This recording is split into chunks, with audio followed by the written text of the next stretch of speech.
අවුරුද්ද මුලදී ඔයාට බුලට් channel එකක් හදන්න බැරි වුණාද? තාමත් පරක්කු නෑ. ඊළඟ මාසේ ඉඳලම බුලට් channel එකක් හදලා අපි ලයිෆ් එක ප්ලෑන් කරගමු. එහෙනම් මේ වීඩියෝ එක ඔයා වෙනුවෙන්.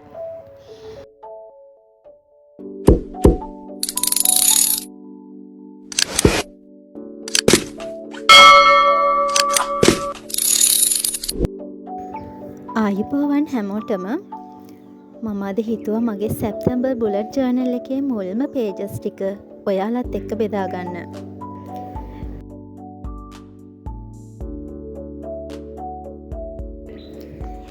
ඉතින් මම මගේ කවර් පේජ් එකට තෝරගත්තේ වින්ටේජ් ඕටම් තීම් එකක්. සැප්තැම්බර් මාසය කියලා කියන්නේ සරත් ඍතුවේ ආරම්භය. ඉතින් කහපාට පුංචි කොළත් එක්ක පුංචි හා පැටව් මල් පොකුරු වගේ පුංචි ඉමේජස් ටිකක් එකතු කරලා මම මගේ කවර් පේජ් එක හදාගත්තා. මම මගේ ජර්නල් එකේ ඊළඟ පිටුව වෙන් කරගත්තේ සැප්තැම්බර් මාසයේ ගෝල්ස්. එහෙම නැත්නම් ඉලක්ක සටහන් කරගන්න. මාසයක් පටන් ගද්දිම අපි අපේ ඉලක්ක මේ විදිහට සටහන් කර ගැනීම තුළින් අපිට අපේ වැඩ ටික ක්‍රමානුකූලව සැලසුම් කරගන්න පුළුවන්කම ලැබෙනවා. මේකෙදි ඔයාලට කැමති විදිහට ඉලක්ක වර්ගීකරණය කරගන්න පුළුවන්. පෞද්ගලික ජීවිතය, රැකියාව, අධ්‍යාපනය ආදී වශයෙන්. එයින් අපට ජීවිතයේ සෑම අංශයක් කෙරෙහිම අවධානය යොමු කිරීමටත්, ප්‍රමුඛතා ඉලක්ක හඳුනා ගැනීමටත්, කාර්යක්ෂමතාවය වැඩි කර ගැනීමටත් හැකියාව ලැබෙනවා. මම මගේ ජර්නල් එකේ ඊළඟ පිටුව වෙන් කරගන්නේ මට සතියක් තුළ තියෙන ක්ලාසස්, අපොයින්ට්මන්ට්ස්, විශේෂ උත්සව, උපන්දින වගේ විශේෂ දින සටහන් කර ගැනීමට. මම මගේ ජර්නල් එකේ ඊළඟ පිටුව වෙන් කරේ මගේ එදිනෙදා ජීවිතයේ පුරුදු සටහන් කර ගැනීමට.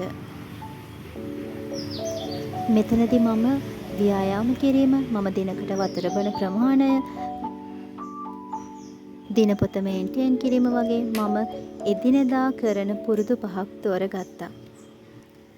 මේ පුරුදු ගැන සටහන් කරන්න මම එකිනෙකට වෙනස් පාට 5කුත් තෝරගත්තා. දවස අවසානයේ කොටුවක් පාට වෙද්දී Taman මේ දේ කරානේ කියන ආත්ම තෘප්තිය Tamanට ලැබෙනවා. නොකඩවා මේ පුරුදු ටික කරගෙන යන්නත් උනන්දුවක් අපි තුළ ඇති වෙනවා. මගේ channel එකේ ඊළඟ පිටුව mood tracker. දවස පුරා මගේ මානසික මට්ටම, දවසේ වැඩිපුරම දැනුණු හැඟීම සටහන් කරගන්න මම මේ පිටුව භාවිතා කරනවා. මේ තියෙන මගේ ජර්නල් එකේ මම ආසම පිටුව. මේ මාසය තුළ මම කියවන්න බලාපොරොත්තු වන පොත් ගණන, ඒ පොත් කියවන්න මම ගත කරපු කාලය පිළිබඳව මම පිළිවෙලට මෙහි සටහන් කරගන්නවා. පොතකට පුළුවන් අපිව ලෝකෙ වටේම පියාසර කරවන්න. ඉතින් කියවීමේ පුරුද්ද නොකඩවා පවත්වාගෙන යන්න මේ පිටුව මට උපකාරී වෙනවා. මේ තියෙන මගේ channel එකේ වැදගත්ම පිටුවක් වෙන ආදායම් සහ වියදම් සටහන. අපේ මුදල් නිවැරදිව පාලනය කරගන්න මේ පිටුව ගොඩාක් ප්‍රයෝජනවත් වෙනවා. එදිනෙදා ලැබෙන මුදල් සහ වියදම් වූ මුදල් පිළිවෙලකට සටහන් කරගන්න මම මේ පිටුව සකස් කළා. මේකෙන් අපිට අනවශ්‍ය වියදම් පාලනය කරගෙන මූල්‍යමය වශයෙන් ගොඩාක් හොඳ සූදානමකින් ඊළඟ මාසයට මුහුණ දෙන්න අපිට ශක්තිය ලැබෙනවා. ඉතින් අවුරුද්දේ මුල පටන් ගන්න බැරි වුණා කියලා පසුතැවෙන්න එපා. අවුරුද්දේ දවස් ගෙවිලා ගියාට කමක් නැහැ. දින දර්ශනයට පුළුවන් දවස් මාරු කරන්න විතරයි. ඒත් ඔයාගේ ජීවිතය වෙනස් කරන්න පුළුවන් ඔයා ගන්න තීරණයටම විතරයි. ඉතින් ඔයාගේ ගමන අදම පටන් ගන්න.